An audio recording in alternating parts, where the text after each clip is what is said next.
ఇదే పార్టీ కూడా కోరుకుంటుంది, చర్చించబోతుంది. దీనికి సంబంధించి రాహుల్ గాంధీ గారు పూర్తి స్థాయి వివరాలతో సభలో మాట్లాడబోతున్నారు. తెలంగాణలో ఇట్లాంటి అంశాలకు సంబంధించి మీరు ఎటువంటి చర్యలు తీసుకుంటారు? ఇప్పుడు కేంద్ర ప్రభుత్వం ఏం చట్టం చేస్తుందో చూసి ఆ చట్టాన్ని దృష్టిలో పెట్టుకొని రాష్ట్రంలో కూడా ఏ విధమైన ప్రక్షాళన చేయాలి.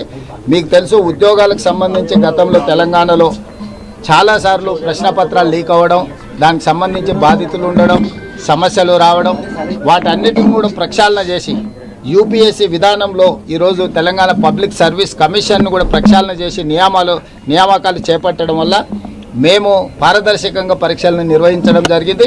కాబట్టి ఈరోజు తెలంగాణ అన్ని విషయాలలో పారదర్శకంగా విద్యార్థులకు నష్టం జరగకుండా ప్రజలకు ఒక నమ్మకం, విశ్వాసం కలిగించే విధంగా పరీక్షలు నిర్వహిస్తుంది. గ్లోబరీనా లాంటి సంస్థలు తెలంగాణలో ఆనాడు అక్రమాలకు పాల్పడ్డాయి.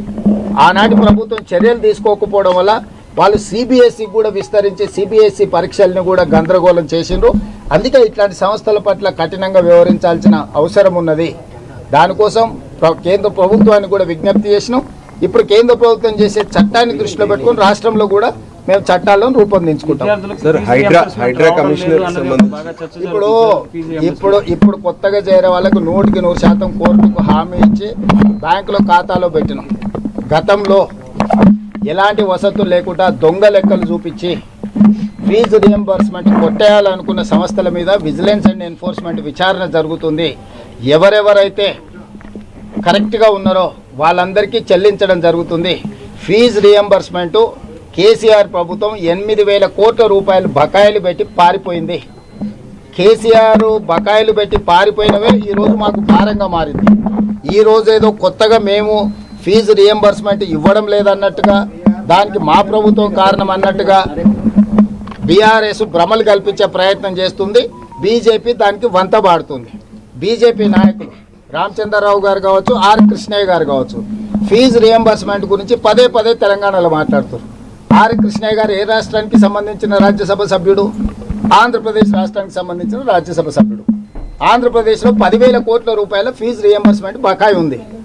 ఆర్ కృష్ణయ్య అక్కడ ప్రభుత్వంలో భాగస్వామి.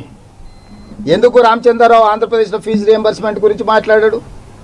ఎందుకు ఆర్ కృష్ణయ్య గారు ఆయన ప్రాతినిధ్యం వహిస్తున్న రాష్ట్రంలో ఫీజు రియంబర్స్మెంట్ గురించి మాట్లాడాడు? బీజేపీ వాళ్ళు ప్రజల అమాయకులు, మోసం చేయొచ్చు, అబద్ధాలు చెప్పొచ్చు అని అనుకుంటారు. మొట్టమొదట బీజేపీ నాయకులు నేను సూచన చేస్తున్నా, కిషన్ రెడ్డి గారికి, రామచంద్రరావు గారికి, ఆర్ కృష్ణయ్య గారికి, ఆంధ్రప్రదేశ్ రాష్ట్రంలో మీ ఎన్డీఏ ప్రభుత్వం ఉంది. ఎన్డీఏ ప్రభుత్వం ఆంధ్రప్రదేశ్లో 100% ఫీజు రియంబర్స్మెంట్ చెల్లించిన తర్వాత తెలంగాణలో వచ్చి డిమాండ్ చేస్తే చూడడానికి బాగుంటుంది. లేకపోతే నవ్విపోదురుగా నాకేటి సిగ్గు అన్నట్టుగా మరీ దిగజారి వ్యవహరిస్తున్నారు బీజేపీ నాయకులు. దయచేసి గత ప్రభుత్వాల తప్పిదాలు, గత ప్రభుత్వం పెట్టిన ఎగవేసిన బకాయిలనే ఈరోజు మాకు ఆర్థిక భారంగా మారింది. అయినా వాటిని అన్నిటిని కూడా పరిష్కరించే ప్రయత్నం చేస్తున్నాం. ఇక నుంచి భవిష్యత్తులో ఏ ఇయర్కు సంబంధించిన ఫీజు రియంబర్స్మెంట్ అదే సంవత్సరంలో పూర్తిగా చెల్లిస్తాము. అడ్వాన్స్గా బ్యాంకు ఖాతాలో మేము పెడుతున్నాము. మేము పూర్తిగా లెక్కలేసినాము. ప్రతి సంవత్సరానికి 2,200 నుంచి 2,400 కోట్ల రూపాయలు ఫీజు రియంబర్స్మెంట్కి అవసరం తెలంగాణ రాష్ట్రంలో. ప్రతి సంవత్సరం క్రమం తప్పకుండా ఈ ఫీజు రియంబర్స్మెంట్ను చేయడానికి ప్రభుత్వం ప్రణాళికలు రచించుకున్నది. ఇక భవిష్యత్తులో ఫీజు రియంబర్స్మెంట్ సమస్య తెలంగాణ రాష్ట్రంలో ఉండదు. వాటిని పరిష్కరించే బాధ్యత మాది. హైడ్రా కమిషనర్ విషయంలో తెలంగాణ హైకోర్టు ఇచ్చినటువంటి ఆదేశాలను ముఖ్యమంత్రి గారు దొంగలు అంటారు, కబ్జా కోర్లు అంటారు, బీఆర్ఎస్ వాళ్ళు అంటారు. చెరువులను, నాలాలను, గుంతలను కబ్జా పెట్టుకొని ప్రభుత్వ భూములను